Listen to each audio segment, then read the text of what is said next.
seguimos. Lo tenemos a Jorge, por supuesto. Bueno, Vamos entonces vamos a hablar todavía. con Jorge Altamira y no vamos a hablar más de Armando Tejada Gómez. A ver si nos estuvo escuchando un poquito ahí. Bueno, lo prometido es deuda. Vamos a hablar con Jorge Altamira, que es dirigente de Política Obrera, a quien le damos la bienvenida. Hola, hola Jorge, ¿cómo estás? ¿Estás por ahí? Sí, pero veo que tengo el video puesto, me dijiste que no. No estás saliendo al aire acá.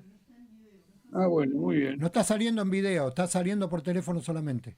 10 puntos. Buenos días, ¿cómo andan ustedes? Muy bien, ¿y vos? Bien, bien. Bueno, te damos la bienvenida y te agradecemos que acudas a nuestro llamado, al llamado del Paso Cambiado, y te queremos preguntar cómo estás viviendo estos tiempos que son, bueno, desde tu mirada política y desde tu mirada social, eh, estos tiempos tan difíciles para el pueblo argentino en general, ¿no? Después podemos entrar en detalles sobre la clase política y sobre algunas otras cuestiones, pero ¿cómo estás viviendo estos momentos? No, bueno, claro, es un momento muy difícil. Basta ver las condiciones de vida, cómo se han deteriorado, los avances reaccionarios que se han producido, pero al mismo tiempo creo que tienen pies de barro, que hay posibilidad de derrotarlos, y ahí hay que entrar a un análisis político. Pero indudablemente, porque yo personalmente también sufro en la vida cotidiana este giro derechista, esta política de ajuste brutal, que es mucho más brutal de lo que surge aparentemente, y bueno, hay que movilizarse y derrotarlo. Claro. Jorge, a mí me surgen muchas preguntas, ¿no? Pero porque usted tiene mucha trayectoria en la política y entonces yo creo que no podemos hablar de casualidades, que no es una casualidad que Milei esté en el poder y que toda la gente que lo rodea a Milei esté de alguna manera ahora ejecutando todo lo que ejecuta, ¿no? La reforma laboral, lo que se votó a favor de la minería en Mendoza y digamos, pero esto no, para mi punto de vista de ver la política como la veo, la sociedad, no es casual y digo, tiene un pie sobre lo que se Y hizo bueno, en esta democracia representativa que nos viene gobernando por lo menos de los últimos 40 años.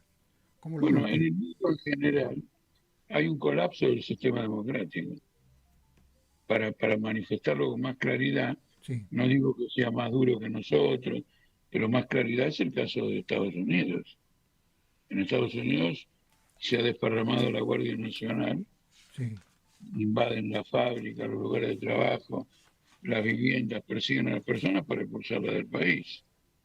Entonces, acá hay un colapso democrático, el problema es que cuál es la razón de colapso democrático, y es el colapso capitalista. El capitalismo está atravesando una crisis existencial que se manifiesta además ahora en guerras.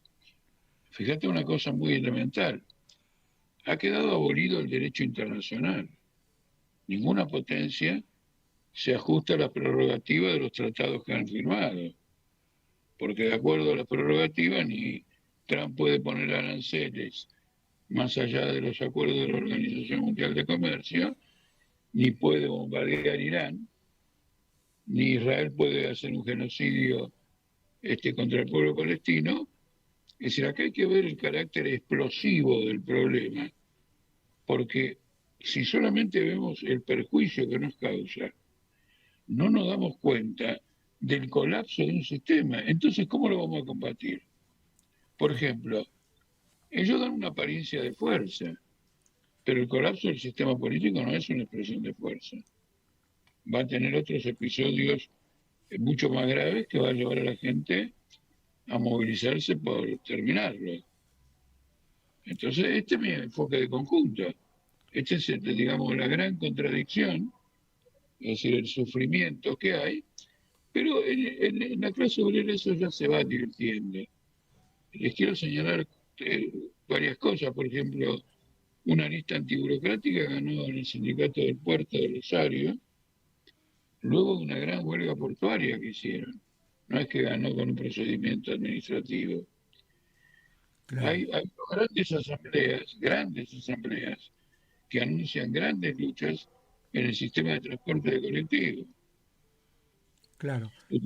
Bueno, Hay Sí, marchas gigantescas en Ledesma, en Jujuy, y eso no está siendo promovido por ninguna institución sindical, sino que son iniciativas de abajo. Este tipo de fenómeno, yo en algunas cosas que he escrito por ahí, puse lo siguiente: acá una chispa puede encender toda la pradera. claro, claro. Ellos creen que tienen todo controlado, un desmadre, hace saltar toda la bronca, todo el impas. Y bueno, claro, a eso hay que darle una dirección, hay que darle una perspectiva, pero hay un colapso manifiesto del capitalismo, muy manifiesto. Si uno mira las bolsas están en una situación al borde de la explosión, lo dice infinita cantidad de gente. Y después lo que está ocurriendo en Ucrania, lo de Venezuela. Estoy leyendo ahora un informe de una persona que no conozco, pero que por lo que dice parece conocer bien la cuestión. El propósito de Trump es instalarse militarmente en Venezuela y va a Claro, usar todos esos procedimientos. con un punto ¿No? estratégico, ¿no? Entonces, la pregunta es esta, a ver si soy más claro.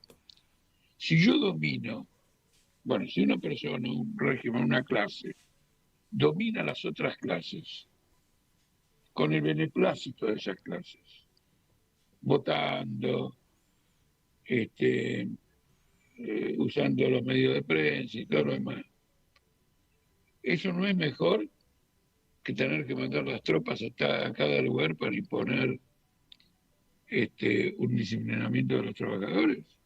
En eso consiste el colapso. Hay un régimen constitucional adecuado a mantener la hegemonía política de la burguesía y ese sistema está quebrado y en lugar de la hegemonía lo que tenemos es la violencia.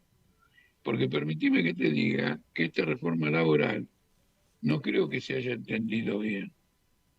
Solo que no sé si vos querés que ya pasemos a la reforma laboral. No, no, a mí me interesa todo, pero y está Claudio Gallo acá también que en algún momento te va a empezar a hacer preguntas. Te puedo tutear, ¿no, Jorge? Porque yo tengo esa costumbre.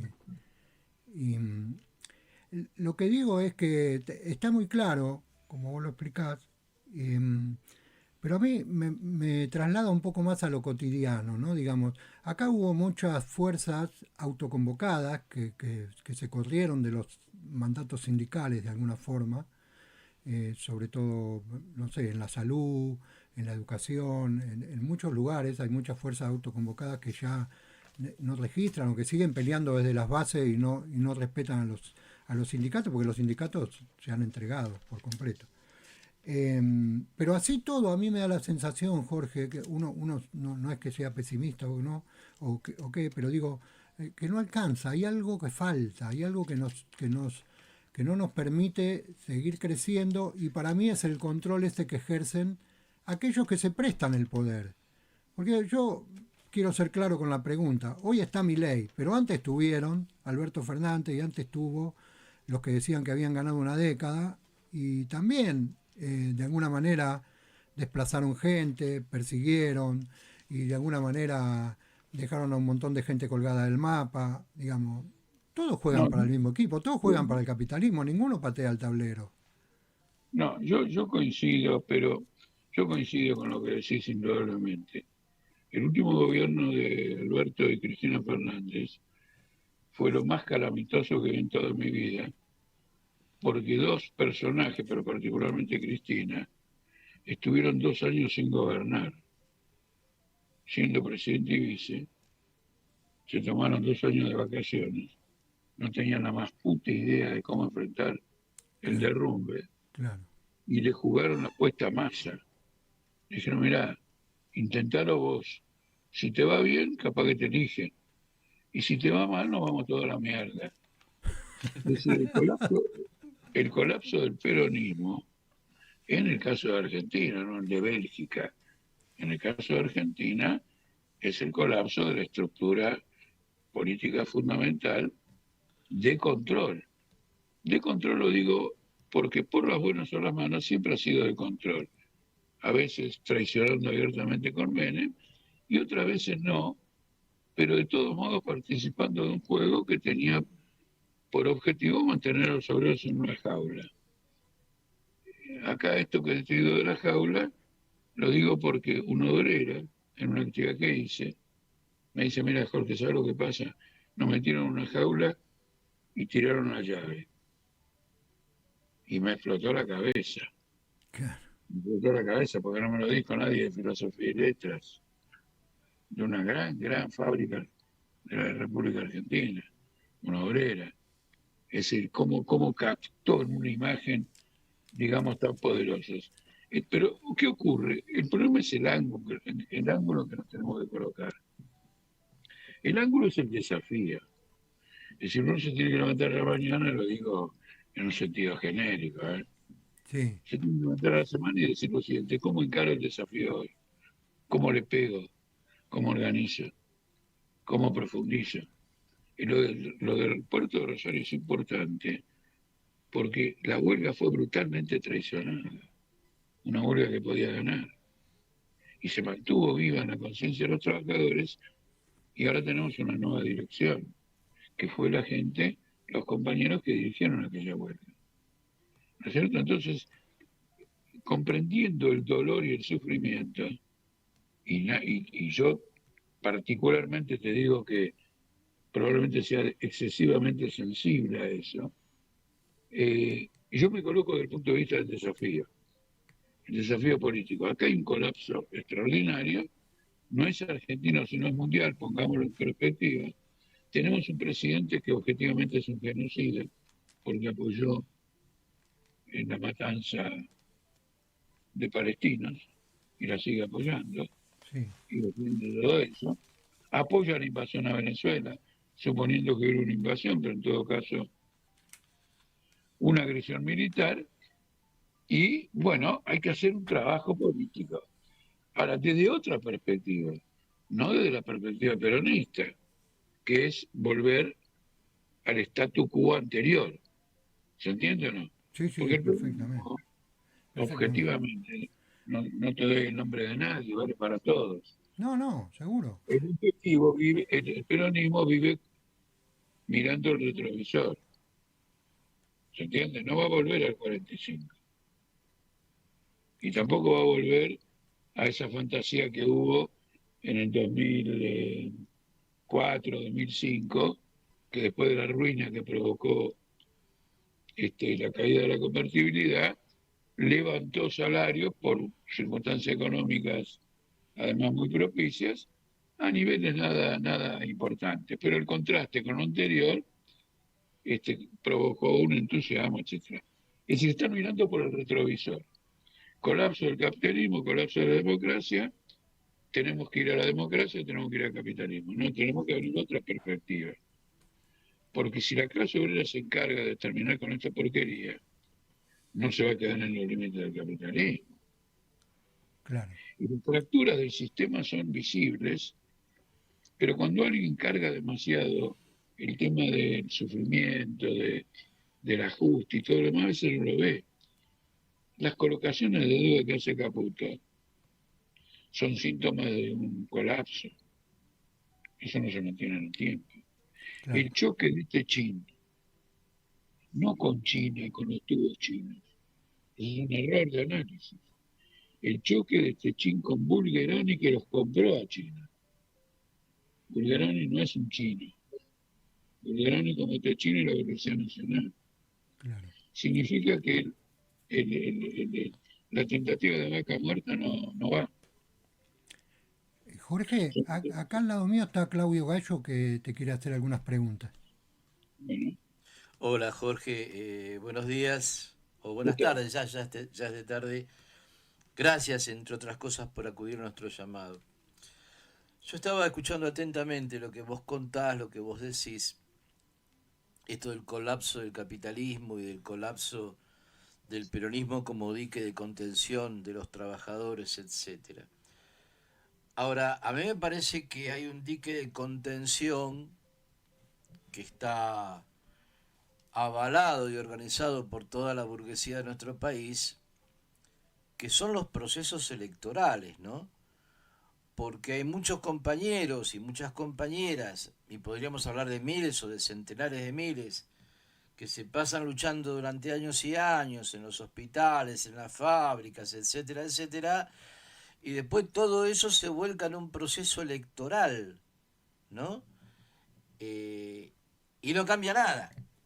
No cambia nada, entre otras cosas, porque la izquierda en su conjunto sacó en las últimas elecciones alrededor de 1 millón de votos entre todos los partidos de izquierda, pero es como que nos quieren convencer de que, bueno, luchemos, luchemos, luchemos, después vamos, votamos, metemos 1, 2, 3 diputados en el Parlamento y la rueda sigue girando.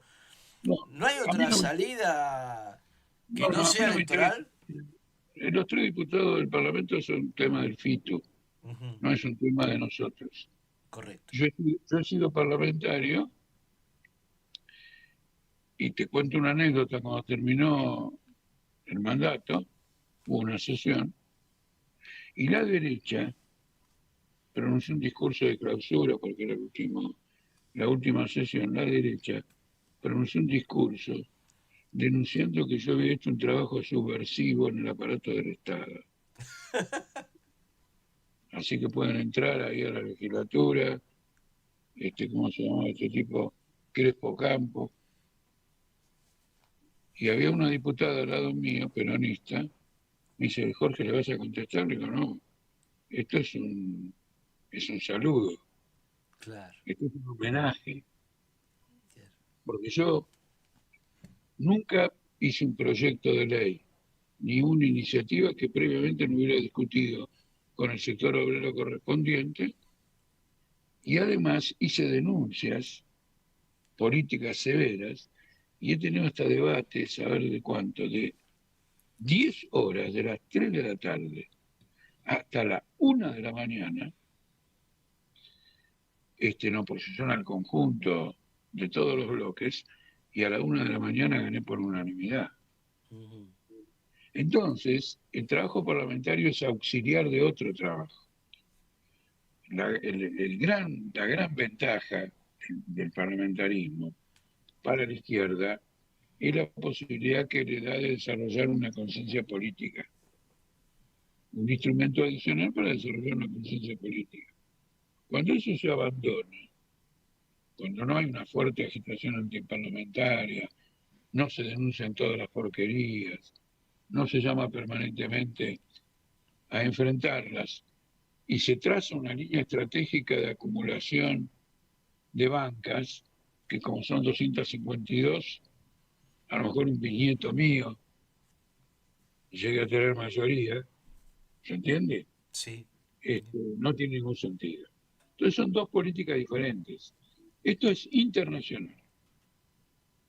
Acá está el FITU, pero esto es una política internacional. El Partido Socialista y Libertad, que sería el FITU de Brasil, hace lo mismo. Die Linke, la izquierda, en Alemania hace lo mismo. Mélenchon en Francia hace lo mismo. Es decir, vos tenés una izquierda a la cual una serie sucesiva de derrotas la llevó a la conclusión de que tenemos capitalismo para 2000 años más, y si no reconocemos esto somos unos obtusos. ¿Se entiende? Entonces, esa es una Ajá. perspectiva. Ahí mi separación es neta, radical, etcétera. Cuando yo fui candidato a presidente por el FIT, no el FITU, porque el FIT es una derechización del FIT con la incorporación de corrientes a la derecha, y yo me acuerdo de una oportunidad discutiendo con los compañeros de otros partidos, le digo: hemos hecho una campaña electoral socialista, firmemente, y nadie me pudo negar. Entonces, tiene que haber, hay una coherencia. Todo lo que dije al principio sobre el desafío, la lucha, Milei, el genocidio y todo lo demás, y esto que digo el parlamentarismo, es el mismo paquete. Todo Ujú. es un paquete para provocar un levantamiento popular, un desarrollo de una conciencia política, etcétera, luego de un gran periodo de derrotas, porque finalmente la revolución china quedó enterrada por el capitalismo chino. Y hoy en este momento en Cuba está circulando el dólar. Claro. ¿Está claro? No, yo vengo de debate con Cuba muy permanentemente porque por derrotada que se encuentre o lo que fuere, siempre ha sido un faro político del cual nosotros nos tenemos que hacer cargo y explicarlo y cómo lo defendemos frente al imperialismo. Hoy Cuba atraviesa una situación contrarrevolucionaria. En algunas manifestaciones se gritaba Milei últimamente en Cuba. ¿Te das cuenta? Claro. Entonces, las derrotas existen también en el movimiento obrero, no son triunfos. No es simplemente los compañeros de la salud que luchan y después no sé qué pasa con una elección. Hay compañeros que han hecho revoluciones de a millones, ¿no es cierto? Y el territorio libre de América hoy es invivible. Ha habido una contrarrevolución. Ahora, esa contrarrevolución tiene pie de barro. Es el derrumbe de la democracia. ¿A ustedes les parece cosa menor que en el último documento de seguridad nacional de Estados Unidos se plantea la separación de la Unión Europea y que se divida la Unión Europea? Eso va No, a provocar una explosión en Europa de características fenomenales. Estados Unidos le ha puesto el epitafio a la Unión Europea. Es decir, es una situación explosiva. Y las situaciones explosivas no son encantadoras. Bueno, el pueblo lucha, vamos a luchar, canciones revolucionarias, son situaciones duras. Jorge, ¿cómo ves la posibilidad, real o no, de una tercera guerra mundial? Está planteado objetivamente, si todo el mundo se rearma, si hay un nuevo plan nuclear de Estados Unidos, como si no tuviera ya bastante cohetes y ojivas, se están preparando para una tercera guerra mundial. Naturalmente que la humanidad es escéptica porque dice, estos tipos se van a morir con nosotros si desatan una guerra mundial. Pero una guerra es un proceso más complejo, en el sentido que una de las guerras el imperialismo las prepara. Y todos estos choques que tenemos ahora, aranceles, boicot, medidas brutales, es para minar la economía del país adversario, crear una crisis de régimen y dejarlo servido para comérselo. Eventualmente, si la etapa final es militar, es una etapa militar contra un régimen ya caído. Es decir, es toda una política. No es que un día vos le declaraste la guerra a alguien. Claro. Además, una cosa que es importante en esto del derecho internacional, que ya nadie declara la guerra. Ahora se hacen las guerras sin declarar. Con lo cual nadie es responsable jurídicamente por lo que está haciendo. Porque dice que son incidentes como esto de que llevan cocaína, unas lanchas que llevan cocaína, Claro. uno de los más que no sé qué hizo. Entonces no se declaran guerras. Oficialmente no se declaran guerras. Hace tiempo, como una prueba de que se ha quebrado el derecho internacional. El capitalismo se mueve en una jungla, es explosivo. Esta es la comprensión principal. A partir de ahí nos sentamos y pensamos, hacemos esto, ¿no es cierto? Pero esta es la magnitud. Segundo, no hay vuelta atrás. Por ejemplo, a mí Cristina me puede decir, yo soy una feroz amante de la justicia social. Está bien, fenómeno. Viví con ese sueño. Vos atrás, al Perón del 45, Evita, e incluso a los 2, 3 años que de ahí en el 2006, 2007, no volvió más. Claro. No hay retroceso. Esto hay que mirar por el parabrisas y no por el retrovisor. Y con esa perspectiva construís políticamente. Te cuesta, porque también hay una generación muy importante que luchó en forma extraordinaria en Argentina y en parte fue diezmada por la dictadura, pero más importante que los 30.000 desaparecidos, no quiero negar eso, ¿no? A ver si me entienden correctamente, No, te entendemos, sí, por de supuesto. polarización política que provocaron esas experiencias. Claro. porque vos tenés 30.000 compañeros que lucharon. Yo, por ejemplo, tenía un amigo muy personal que era montonero. Y entonces le digo, loco, esto, no, pero mira, yo he matado a muchos compañeros míos, yo la sigo hasta que me mate. Eso ya no es una política, ¿te das cuenta? Mm. Y después con el retorno, con Alfonsín, se le puso una tapia a todas esas grandes luchas de los 60 y 70. Como diciendo, no, volvamos ahí, que entonces viene la dictadura y todo lo demás. Ese trabajo político fue apoyado por todo el mundo, especialmente por la izquierda. Se entiende que no vio la contradicción de que de algún modo la democracia era una forma de salvataje de la propia dictadura en aquello que era permanente, que era más profundo, no en lo formal, porque vinieron la libertad democrática. Ahora vos lo tenés el jefe del Estado Mayor como ministro de Defensa, y eso para mí es un gobierno cívico-militar. Ya lo escribí.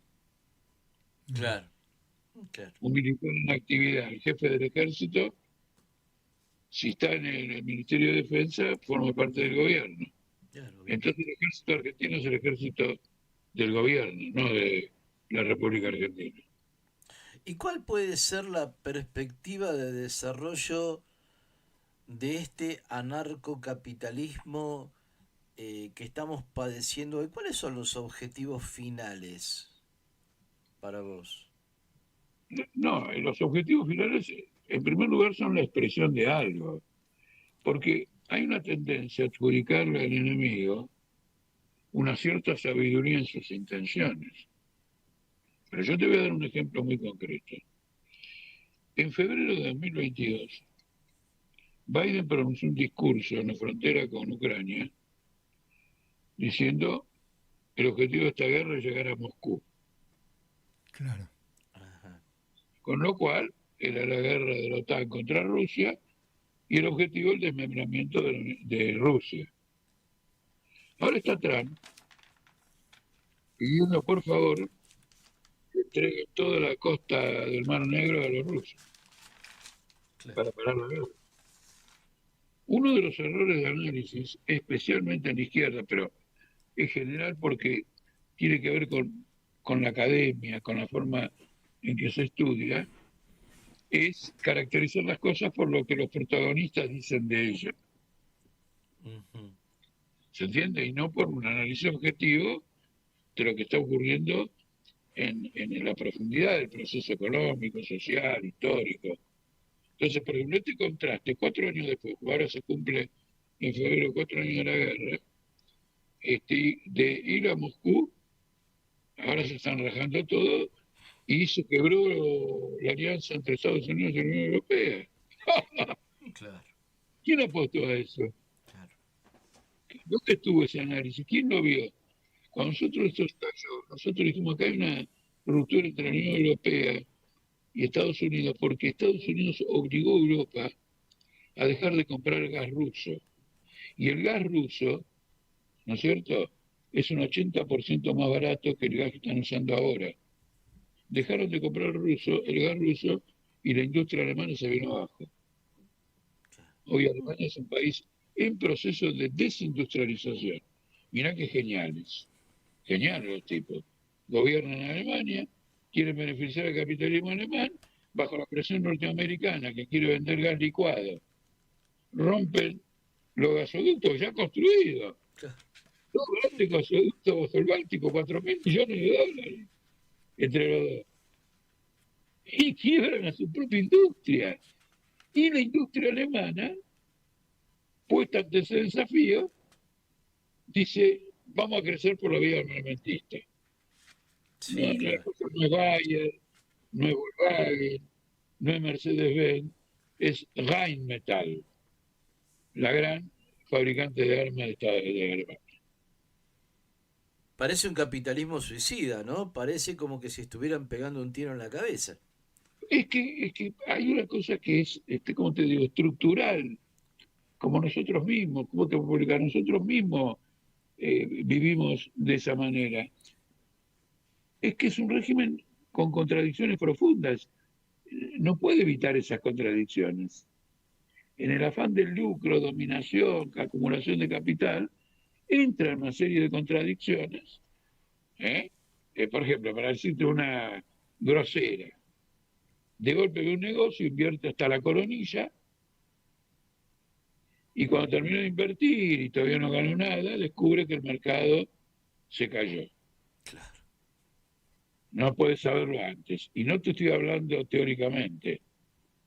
Una empresa argentina, Bioceres, que fue muy saludada porque elaboró una semilla contra la sequía, resistente a la sequía, está al borde de la quiebra. Y cuando inauguró eso y las acciones se fueron arriba, como lo sabés, ahora están a $1.50 y probablemente convoque concurso de acreedores. Quiero mostrarte la contradicción. No es que quiero hablar No, de no, no. Bioceres. Quiero mostrar este proceso contradictorio que prohibió el capital. Ahora, ese proceso contradictorio del capital lo paga en dolor, sufrimiento, explotación, alienación, la clase obrera, las mujeres, los niños. Ujú. ¿Hola? Sí, te escucho. Ah, Jorge, yo te quería hacer una pregunta sacándote un poco de este tema internacional. ¿Cuál sería el modelo sindical de política obrera? ¿Qué tipo de sindicalismo necesitamos en la República Argentina? Uno cuando te hace esta pregunta piensa en el cordobazo, ¿no? En Tosco, en ese tipo de Sí. dirigentes. ¿Cómo lo ves vos? Mira, nosotros discutimos esto regularmente, siempre se discute, imagínate, los sindicatos son una parte decisiva de nuestras conversaciones. No se puede aislar a los sindicatos de la bancarrota capitalista. Ujú. Con esto quiero decirte que no se acabaron los modelos sindicales. No hay ningún modelo sindical que te haga el convenio colectivo de trabajo, el aumento salarial, ¿no es cierto?, reconocido por el Estado, sin que se cree una burocracia, no, no está más. Eso era en el siglo XIX, cuando nació el sindicalismo. Entonces en el siglo XIX, bueno, en Argentina también tuvimos nuestro siglo XIX con los gráficos y los ferroviarios, y en el siglo XX con todos los sindicatos portuarios que se desarrollaron, que fueron un empuje y fue una gran movilización, al punto que vos tenés jornadas hechos como la Semana Trágica. Durante una semana el sindicalismo de la capital federal controló totalmente la ciudad de Buenos Aires. Una Claro, semana. claro, En cambio, Cordobazo controló Córdoba mediodía. claro. Entonces, lo que necesitamos ahora es tener dirigentes que no sean solamente dirigentes sindicales, sino que también sean dirigentes formadores de una clase obrera revolucionaria. ¿No es cierto? Y si tomamos el poder, le devolveremos a los sindicatos la gran función que aún bajo un régimen de trabajadores tiene que seguir cumpliendo en defensa de las condiciones de trabajo. ¿Cómo ves el papel de la CGT en el marco de esta próxima reforma laboral? Mira, en primer lugar quiero que me dejen hablar de la reforma laboral. ¿Sí? Bueno, Noto que hay un cierto cansancio porque es tan podrida esta reforma que ya nadie más quiere que la denuncie. Ha perdido un salto cualitativo. Es llamativo que no lo vean. Porque el derecho laboral en el sistema de derecho de todos los países es un derecho de protección. Es un derecho. Es decir, es la legislación que protege al trabajador. Entonces hay algunas que protegen más, otras que protegen menos, pero es una legislación protectora. Mi ley ha hecho algo extraordinario. Ha convertido a la legislación laboral en un instrumento de disciplinamiento y trabajo forzado en los lugares de trabajo. Por ejemplo, si la patrona te dice que tenés que trabajar 12 horas, tenés que aceptar. Eso es como el reglamento de una cárcel. A las 6 de la mañana pasamos con la leche y 2 medialunas, ducha a las 4. Hay alguien que dirige la cárcel y los presos organizan su día, se les organiza en función de eso. Se ha logrado, mirá lo que es el Estado capitalista, convertir la protección laboral, el régimen jurídico de protección laboral, en un régimen jurídico de trabajo forzado. Este es el núcleo. Después están todas las porquerías que benefician a las empresas en materia económica, como que no van a pagar más nada de indemnización, porque lo que pague por indemnización se le va a descontar de los aportes previsionales. Además va a haber un fondo que va a meter su plata en la bolsa. Pero la esencia de esta reforma es eso. Entonces nosotros hemos publicado una declaración que dice la contrarreforma laboral es fascista. Así era bajo Mussolini y Hitler y bajo algunas dictaduras militares también. Mirá vos. Bien. Y en ese contexto, la llamada oposición, le hace peronismo, Unión por la Patria, no propone nada que sea feliz para los trabajadores, ¿no? No, Cuando vos porque, hablás con ellos están diciendo, bueno, sí, la reforma es necesaria, vamos a negociar. pero claro, vamos a negociar lo que ya no es una reforma. Lo que ya no es una reforma, sino la inversión del derecho laboral. Claro. Ahora tienen un instrumento en el derecho laboral para forzarte al trabajo. Cuando el derecho laboral, que no es revolucionario, porque es una protección frente a ciertos fenómenos del capitalismo, es una cosa reformista. Nosotros como revolucionarios, por lo menos desde el punto de vista programático, si queremos lo máximo, tenemos que querer lo mínimo también. Defendemos el derecho laboral, defendemos la protección, defendemos el tiempo libre para el trabajador, no solo por la familia, por los chicos y todo, y el propio trabajador, sino porque le da un espacio para leer, para educarse, para reflexionar y desarrollarse como clase. Acá hay una inversión. Este es el núcleo que hay que entender. Y esto mismo se está discutiendo y se va a aprobar en Europa. Exactamente el mismo molde. Porque ellos tienen think tanks, es decir, tanques, es decir, grupos económicos que elaboran a escala internacional. Claro. Claro. Bien. Bueno, futuro inmediato bastante oscuro para todos nosotros los trabajadores, ¿no? Veremos. ¿Cuál es Veremos.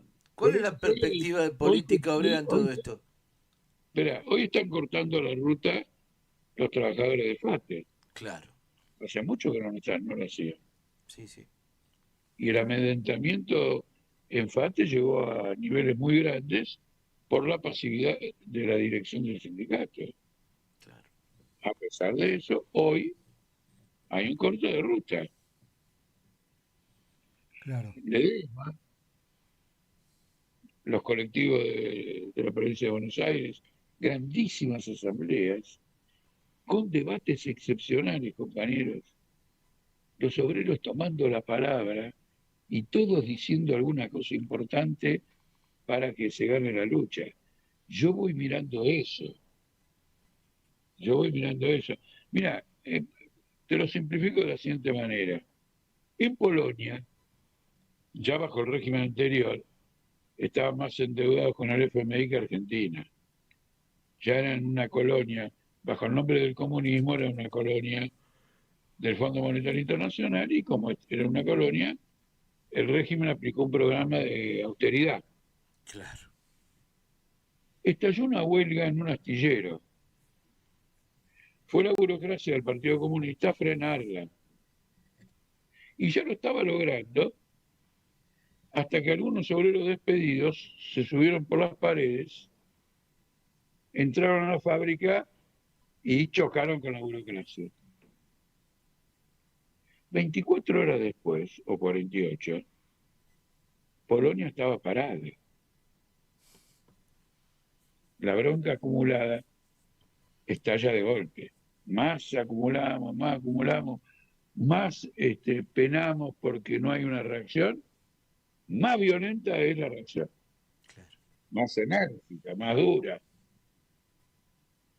Pero reacción va a haber. claro, indudablemente, indudablemente. Claudio Bevilacqua te quiere hacer unas preguntas. Jorge, gracias. Bueno, Jorge, primero agradecerte también todos estos minutos que nos diste. No, no sé, yo creo que un poco para hacer un panorama general hay sectores que están muy comprometidos con un cambio político. Yo creo que también quería preguntarte si vos no ves que habría que cambiar la manera de hacer política también, ¿no? Como esto de venir repitiendo siempre las mismas recetas y tener los mismos resultados ya tiene que dejar de funcionar, ¿o no? Sí, no, estoy de acuerdo, pero eso es una responsabilidad de quienes hacen eso. En cierto modo, reclamarle a alguien que se repite, que deje de repetirse, es casi como arar en el desierto, porque por algo se repite. Sí, claro, se repiten porque cuando se prestan el poder o toman el poder tienen sus beneficios. Pero No, inclusive, hay una a clase ver, que queda siempre postergada, hay una clase que cada vez aumenta más. Digo, vos no tenés la sensación que antes, cuando yo era chico, por ahí se hablaba de tres clases, pobre, clase media y clase alta, ¿no? Pero ahora de la clase pobre hay una clase más pobre que la pobre y hay otra clase que ya directamente no existe, digamos, como... no, indudablemente, pero ojo también que hay una clase media alta Sí, que no se ha debilitado, porque una cosa que ha pasado desapercibida para todo el mundo sí, son los ingresos que un sector de la clase media tiene de las especulaciones financieras. claro. En Estados Unidos, el pago de dividendos, aumento de acciones para gente con pocos recursos con relación a los grandes capitalistas, que han invertido a través de fondos y todo lo demás, forma una parte importante del salario. Entonces, por primera vez, el temor a un estallido de la bolsa neoyorquina no es solo la quiebra de las empresas, sino el brusco empobrecimiento de esa clase media. Yo el otro día, en una reunión, hice este comentario Sí, y una compañera que es docente, sí, y que la conozco de hace un tiempo, me dijo, yo tengo ya comprado acciones. mira. Los ahorro, los pongo ahí y por eso puedo pagar la tarjeta a fin de mes. Ah, Entonces hay un mecanismo que es explosivo, porque vos te das cuenta que la especulación no crea valor. La humanidad, a través de la explotación, no tiene una mayor riqueza real. Entonces lo que gana uno es lo que va a perder el otro. claro, claro, Eh, entonces se da este tipo de fenómenos. Pero hay que poner el acento en el tema de la clase obrera, porque Argentina sigue teniendo una clase obrera muy importante en la gran industria, y el valor de esa clase obrera es que maneja el núcleo económico. Lo claro. mismo que otros sectores que no son industriales, como por ejemplo los compañeros bancarios o los compañeros del transporte. Vos pensás lo siguiente, una de las movilizaciones más importantes que yo protagonicé o participé fue cuando metimos la ley de reducción laboral en el subte. Sí, Yo decirles que el subte estaba en total reflujo, no volaba una mosca, no pasaba nada. Había delegados que cuando yo les comenté la posibilidad de presentar esta ley, algo que me lo propuso un delegado, no es que me vino a mí. Y todo lo demás, dijeron, no, Jorge, es al pedo porque no da. No solo que dio, sino que el subte de hoy, el metro delegados, la asociación del subte y todo lo demás, es el producto de aquella época. Claro. Sí, es la ¿Se entiende? consecuencia de lo que se construyó. Es la consecuencia de una gran lucha que el día anterior nadie daba dos mangos. Claro, claro. Es Sí, decir, una de las cosas que tiene la lucha es que te sirve para probar. Vos haces un planteo de lucha y tomás alguna medida.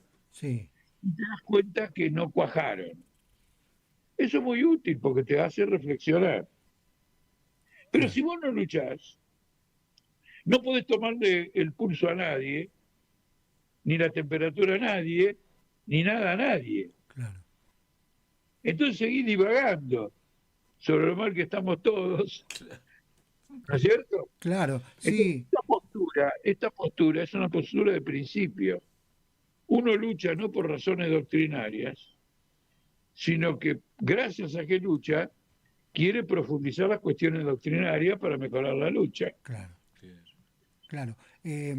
Jorge, el Che hablaba de la construcción del hombre nuevo, ¿no? Como decir, Sí. y yo hace un tiempo que vengo observando, hace mucho tiempo que vengo observando en un país como el nuestro, donde a la hora de luchar hay muchas personas que salen a luchar, incluso por fuera de los sindicatos, como hablábamos antes y demás, ¿no?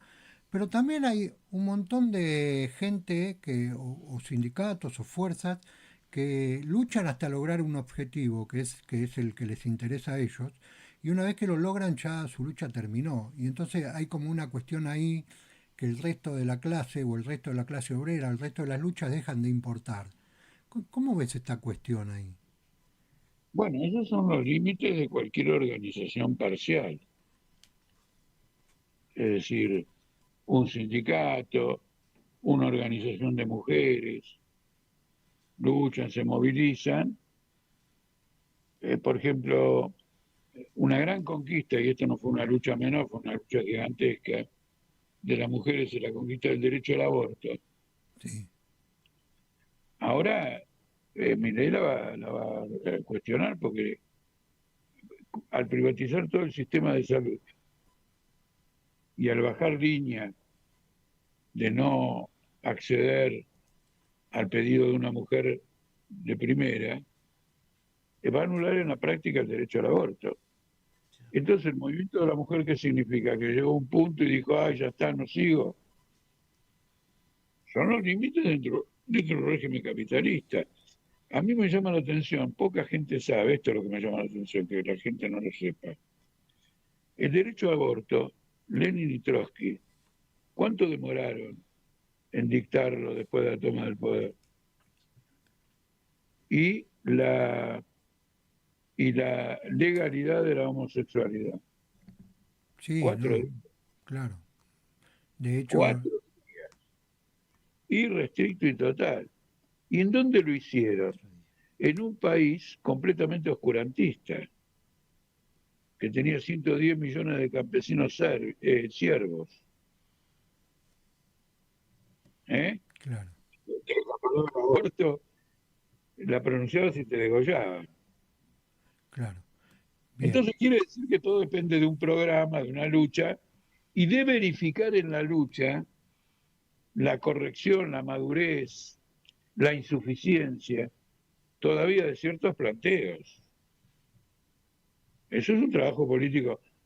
Yo me la pasé mi vida cambiando de posiciones, no solo a veces retrayéndome, sino a veces poniéndome más audaz todavía de lo que había sido, al claro. ver que había un potencial extraordinario y que no había que perderlo. Bueno, eso hay que verificarlo en la práctica, pero si uno no se mueve, no solo que no baja de peso, sino que en este caso no puede llegar a conclusiones políticas eficaces. Bueno, Jorge, muchas gracias por estos minutos que nos diste. Para nosotros fueron muy ricos y nos ayudaste a pensar y a ver la cosa de otro lugar. Si te quedó algo pendiente que vos le querés contar a la gente, este es el momento. El momento es que me quedó pendiente para ustedes y para la gente, es que tengan un muy feliz año nuevo. Muchas gracias. Igualmente para vos, Jorge. Igualmente, Jorge, te agradecemos muchísimo y en algún Abrazo. otro momento te volvemos a llamar. Dale, dale. Hasta la próxima. Chao. Muy bien, estuvimos hablando con Jorge Altamira, dirigente de Política Obrera.